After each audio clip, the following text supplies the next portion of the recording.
amici e amiche di Tanto Felice Cannella, siamo davanti a una nuova avventura. Parlo con la voce molto alta perché non so se mi copiate bene, perché qui tira il vento e fa anche un po' di freschetto.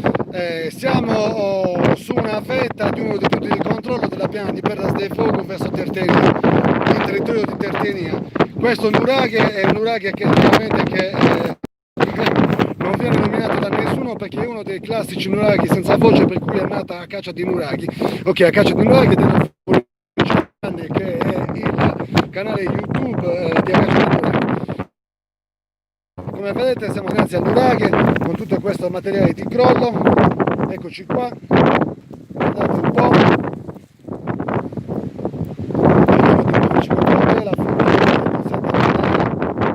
Un attimino le forme di questo nuraghe. Eccoci qua. Speriamo che stiamo riuscendo nel nostro intento di darvi delle immagini chiare. Ci spostiamo con cautela, vediamo questi riflessi murari con queste pietre, sembrerebbe calcare bianco, che comunque è tipico della zona qui della piana di Perdas de Fogo. Qui siamo in uscita verso Tertenia e come abbiamo detto siamo in territorio di Tertenia. Gentili signore e signori, purtroppo siamo dinanzi al solito stato di abbandono. Un nuraghe comunque potrebbe dire tanto, come vediamo qui abbiamo la struttura primaria, dovrebbe essere, cerchiamo di capire un attimino, camminandoci un attimo sopra, di che cosa si tratta. Non c'è tanto da capire obiettivamente, probabilmente supponiamo un nuraghe senza cupola primitivamente, sicuramente malamente svezzato, perché comunque appaiono un paio di filari che è poco danno della reale grandezza dell'originalità, la grandezza primitiva di questo nuraghe. Eccoci qua. Proviamo a vedere, qui come vediamo ci sono, poi probabilmente non è detto nemmeno che questo sia l'ingresso, magari è solo una condizione di crollo, anche perché qui dovremmo essere in un punto molto alto, tenendo conto di una torre con un diametro almeno di svariati metri. Qui abbiamo circa un diametro, come possiamo vedere, di forse 1,5 metri al massimo, a 2 metri non ci arriviamo, quindi immaginiamoci a che altezza possiamo essere. Probabilmente è tutto sotterrato, qua al di sotto di questa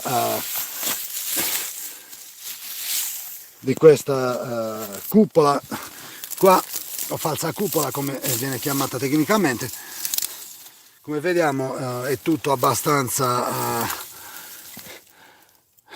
eccoci qui, tutto abbastanza sotterrato, coperto dalla terra, crollato, quindi probabilmente potremmo parlare comunque di un nuraghe di dimensioni abbastanza interessanti. Qui vediamo alla base, eccoci qua, vediamo i rifasci murari che potrebbero dare ad intendere di un nuraghe con una base di almeno possiamo contare, almeno visto così a occhio e croce, 3-4 metri di diametro basale. Chiaramente non abbiamo qui al momento intercettato l'eventuale ingresso di questa struttura, magari esiste ma è coperto qui dalle condizioni di crollo. Noi proviamo a scenderci giù, eccoci qui un attimo, e che qui ragazzi è un po' balordo il punto. Ecco qua, cerchiamo di capire meglio. Qui c'è molto materiale, forse c'è anche un'altra struttura qua sotto, speriamo di non perdere il segnale perché qua sotto c'è un'altra struttura. Sì, c'è un'altra struttura qui, c'è un altro muro non meglio identificato. Probabilmente parliamo di un nuraghe complesso a questo punto, perché comunque vedo dei probabili cortili forse. i propri cortili con questo succedersi di terrazzamenti. Eccoci qua, lo vediamo un attimo qui. Scusate se cerchiamo di fare chiarezza. Guardate un attimo qui, abbiamo comunque una struttura muraria anche qui abbastanza importante. Chissà quale fosse la reale sistemazione originaria di queste pietre.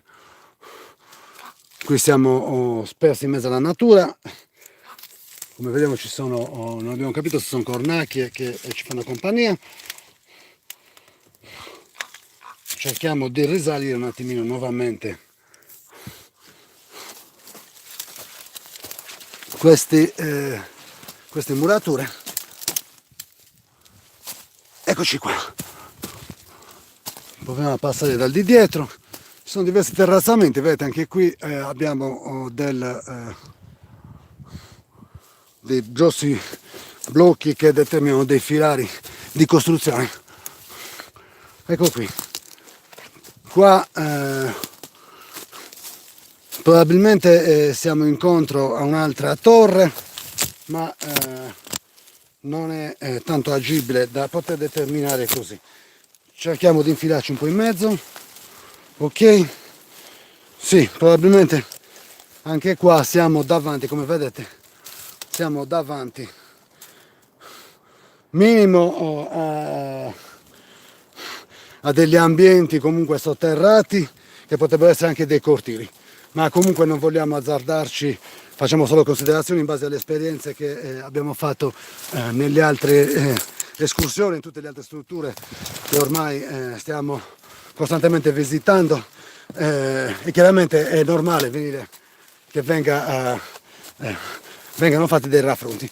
Adesso giriamo attorno al punto più alto, quella che doveva essere probabilmente la torre centrale del nuraghe. Cerchiamo di riapplicarci sopra. Ok, dopodiché, avvolto il perimetro, vi invieremo il nostro carissimo abbraccio, non dimenticando di iscrivervi al canale, accendere la campanella per ricevere tutti gli aggiornamenti sui nostri caricamenti. Dentro Fuori Channel, il canale dei nuraghi, non dimenticatelo mai.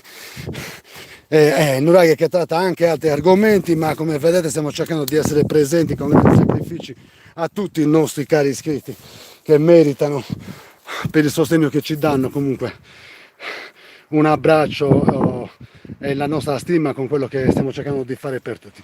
Come vedete qui siamo spostati verso il lato più o meno a sud. Anche qui vediamo che ci sono delle formazioni importanti, però è molto comprensibile la presentazione e tutto, comunque non si capisce tanto. Comunque godetevi comunque la piana di Perdastefogo. Eccoci qua, guardate che spettacolo. Non è che più detto, siamo a Tertenia, ragazzi, siamo a Tertenia, nella strada che porta a Perdastefogo. Eccoci qua, guardate che bellezza naturalistica. Questo, ragazzi, non possiamo fare altro che inviarvi il nostro più caro, ma caro abbraccio, perché noi vi amiamo per quello che voi fate nel seguirci costantemente, nello stimolarci e nell'invogliarci a portare avanti questa follia che tale è, lo capiamo, perché a volte ci chiediamo veramente chi ce lo fa fare e poi quando pensiamo ai nuraghi capiamo cos'è che ce lo fa fare, l'amore per la nostra terra e per la nostra... Eccoci qua. Quindi nuraghi e pidedu, vi mangiamo un abbraccio dentro Fuori Channel.